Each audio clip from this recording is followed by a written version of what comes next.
and it's difficult for me to do because of the modern buildings that are here now. But the translation of an inn would not be a correct translation. There was no room in the inn. There was no room in the living room of the house. Remember going in Nazareth Village into the living room. Remember how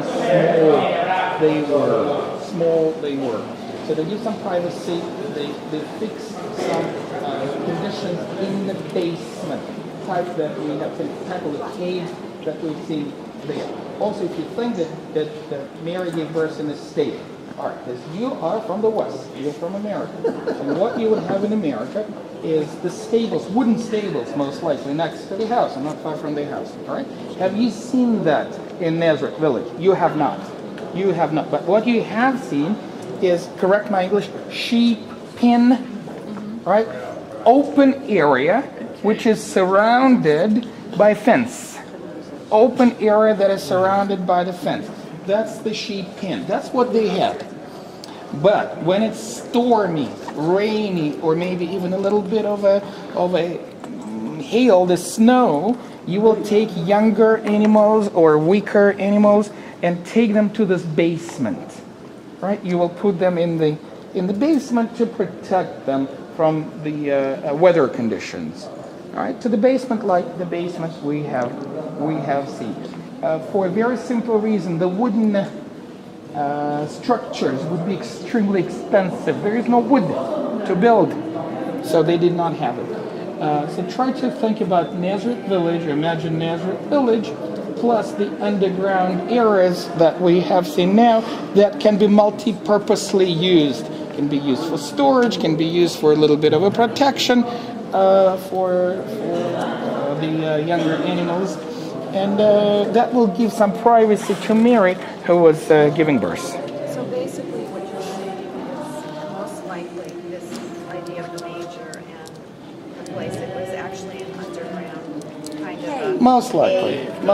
And friends, I hope that they will not change. That will not change your theology in no bit. Ruins everything. It's like learning again, why we have debates or some difficulties in reconstruction it? Because Jesus was in a simple environment, everyday or regular houses, and they are the ones that do not survive. The palaces might, the fortresses like Masada might, but not the ordinary house. All right, so that's why to no priest, and that's why those details were omitted in the text. Just give me 1 second. Just 1 second. Those details were omitted in the text because they were everyday routine that everybody knew, and it was something that was not that significant.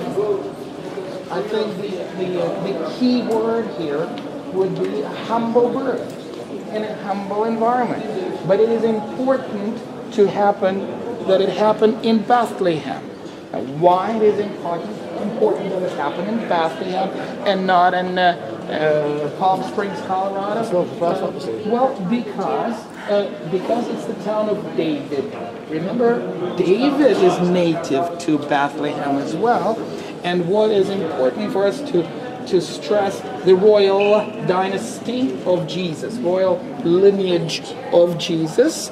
But also, if you remember David was born in a shepherd family. He was not being born in a palace. He became a king later. But this is not how it all started. Right? So you have this, can I use the Greek word dichotomy? I love this word. Dichotomy. King on the one side, then you had a humble king on the other, servant king on the other side. Because that's what Jesus was in his human being. He will come back as a king, as the judge, as the ruler, etc. And then every knee shall bow, every tongue confess, because you will not have, there will be no doubt. It will be so very obvious. But now, historically it happened. Now, why it happened this way, that he became a humble king? And friends, in order to identify with you and me.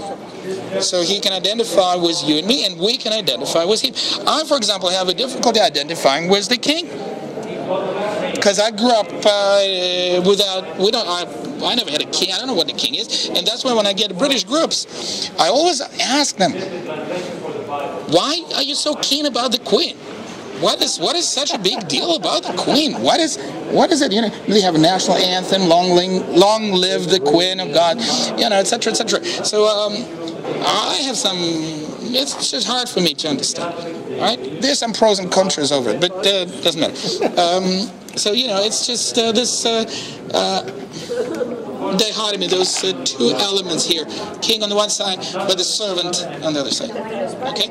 Unfortunately, you know what is unfortunate? I think that this church will not stress this element of a humble servant king.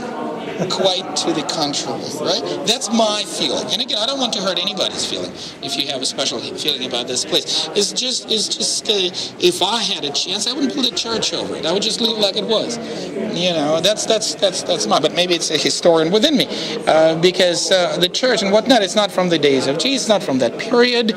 What you see here is a Crusaders bit. You can see we're in the Crusaders court. The Crusaders court.